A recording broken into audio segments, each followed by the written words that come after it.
Hi. I wanted to share with you something I did with my second grader, but it's one of those things that can be adjusted for wherever your child is in learning about math. What we did was we actually took our circular from the grocery store, and I gave her a set amount of money. I said, okay, you have $35, go shopping.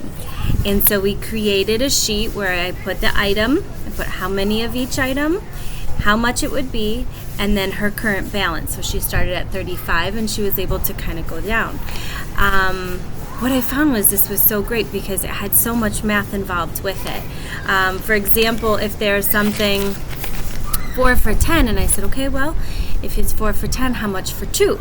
Maybe we only need 2 of those. And so there was a lot of division involved, which she didn't even know she was dividing.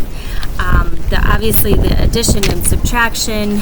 We also got into some coupons. I said, if you want to stretch out your money, you could use your coupons. And we took a look at the coupons. We were able to subtract that and to add more money, which meant she got to buy more things. So we had a lot of fun with this.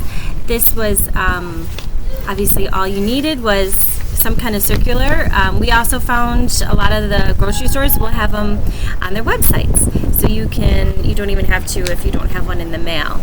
And then another idea from that was we did takeout, and we kind of told her what we wanted. We ordered from the menu, and she was able to write it all up and give us a bill.